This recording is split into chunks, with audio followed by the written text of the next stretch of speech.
আমার আল্লাহ হাদিসে কুদসিতে বলেন, সালেহ বান্দাদের জন্য আমি আল্লাহ এত সুন্দর জান্নাতটা রেডি করে রেখেছি। বলে মালা আইনুন রাআত, পৃথিবীর কোন চোখ ওই জান্নাতটা দেখা নাই, ওয়ালা উযুন সামিআত, পৃথিবীর কোন কর্ণ শ্রবণ করে নাই, ওয়ালা খাতার আলা কলবি বাশার, পৃথিবীর কোন অন্তর উপলব্ধি করতে পারে না জান্নাতটা কেমন সুন্দর। কিন্তু বান্দা যদি জাহান্নামের মধ্যে যাও, জাহান্নাম কেমন ভয়ঙ্কর। বর্তমানে একটা সূর্য 30 কোটি 9 লক্ষ মাইল উপরে সূর্য, কিন্তু কোন সূর্য নাই। তারপরে গাম চলে আসে হাসর ময়দানে, এমন একটা কঠিন পরিস্থিতি হবে। আল্লাহ বলবে, সূর্য তোর জুতা তুই জমিনের মধ্যে সারিয়ে দে। সূর্যের তাপে জমিনটা হয়ে যাবে তামা, গুনাহগারের মগজ বাতের মারের মতো টাস টাস করে ফেটে যাবে। অন্যদিকে জাহান্নামের আওয়াজ, আল্লাহ বলবেন, আরে ফেরেশতার দল, তোমরা জাহান্নামকে ভালোভাবে ধরো। ফেরেশতারা জাহান্নামকে ধরতে পারে না। আমার আল্লাহ তাআলা কুদরতি হাতের মাধ্যমে সামান্য একটু পানি যখন জাহান্নামের মধ্যে ছিটা দিবে, জাহান্নাম পিছনে ভাগতেছে। ফেরেশতারা বলবে, উবাদিক, যে জাহান্নামকে 70,000 রহমতের ফেরেশতারা জাহান্নামকে ধরতে পারে না, সামান্য পানির মাধ্যমে জাহান্নাম পিছনে যাচ্ছে। তার কারণটা কি?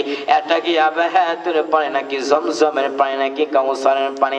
আল্লাহ বলে, না না, এটা জমজমের পানিও না, এটা কাউসারের পানিও না, এটা আবহাওয়ার পানিও না। ওই পানিটা হলো আমার আখির জামানার পয়গম্বরের উম্মতের চোখের পানি। ওরে নবীর উম্মতের দল, তারা চেষ্টা করেছেন দান সৎকার মাধ্যমে, চোখের পানি ফেলানোর মাধ্যমে। ওরে নবীর উম্মতের দল, এজন্য এই মাদ্রাসার জন্য অনেক ব্যয়বহুল খরচ করে ইন্তজাম করেছেন। কার জন্য? কার জন্য করেছেন? আপনার জন্য। আপনি যদি কিছু কথা শুনতে পারেন, আমল করতে পারেন। এই মাদ্রাসা অনেক টাকা খরচ, অনেক টাকা উন্নতির জন্য মাহফিল করেছেন। অতএব বান্দা, যদি আপনি মাদ্রাসা উন্নয়নের জন্য লেখাইতে পারে, দান সদকা করতে পারি, তাহলে তুই দান সদকার মাধ্যমে হাসরের মাঠটা কেমন অবস্থা হবে। ওই অবস্থার মাধ্যমে আল্লাহ আপনাকে কি করবে? আল্লাহ তাআলা আপনাকে হাউজে কাউসারে পানি পান করাই দিতে পারে কিনা। আরে নবীর উম্মতের দল, এজন্য আমি কয়েকজন বান্দা দেখতে চাই যারা মাদ্রাসার জন্য 10,000 টাকা দিবেন। একজন বান্দা দেখতে চাই, একজন বান্দা দেখতে চাই 10,000 টাকা দিবেন। এমন কোন আল্লাহর বান্দা অবশ্যই আছে, আমি জানি মানুষ অল্প হোক, তার উপর আপনার হিম্মত করে ইনশাআল্লাহ 1 টাকা হোক, আমি 1 টাকা হলো লেখাবো। এত আমরা এই যে মাদ্রাসা এত টাকা খরচ করে লেখাইছে, আবু বকর বলে, নবী আমার ঘরে কিছু নাই, আমার ঘরে আপনি আর আল্লাহ তাআলা রেখে চলে আসছে, আর কেউ নাই। আল্লাহর নবীর কথা, এই আবু বকর কথা শোনার পরে নবীজি কেমন হয়েছেন? আশ্চর্য হয়েছেন। আল্লাহ জিবরাইল আমিনকে বলেন, জিবরাইল যাও আমার নবীকে জানায় দাও আপনার সাহাবী আবু বকরকে আল্লাহ সালাম দিয়েছেন। সেই আবু বকর কেমন নবীর প্রতি মহব্বত ছিল। অতএব আমি আপনি যে সম্পদ আছে দান সদকা করতে পারি।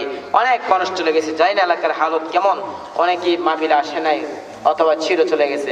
আমরা যারা এখনো আছি, এমন কোন আল্লাহর বান্দা আছেন যে হুজুর আমি 10,000 টাকা দান করবো মাদ্রাসা উন্নয়নের জন্য?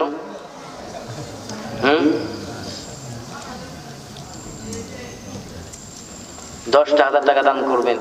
এত টাকা খরচ করে মাহফিল ইন্তজাম করেছে আপনাদের জন্য, মাদ্রাসার জন্য। আপনার সন্তান আসবে, কিছুক্ষণ আগে বলেছিলাম, এই যে তারা নামাজ পড়বে, যারা মাদ্রাসায় পড়াশোনা করবে, তাদের নেক শ্রেষ্ঠত্ব কি? রাসূল বলেন, মান সালাকা তরিকান ইয়ালতামিসু ফিহি ইলমান সাহালাল্লাহু লাহু বিতরিকান ইলাল জান্নাহ। নবী বলেন, যারা দ্বীন শিক্ষার জন্য ঘর থেকে বের হয়, শিখে, আল্লাহ তাদের রাস্তা সহজ করে দেয়। যদি আপনি তাদেরকে ইহসান করতে পারেন, আল্লাহ তো আপনাকে প্রতিদান দিবে কিনা? আল্লাহ রাসূল কি বলছেন? মান দাল্লা আলা খায়রিন কাফাইলিহি। এই চাচা বসেন, একটু বসেন, কেউ যায় না, আপনি একজন চলে গেলে আপনাদের অনেকে চলে যাবে। নাম কি?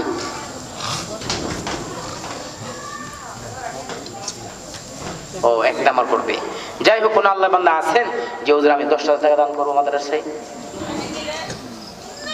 10,000 বেশি হয়ে যাচ্ছে না?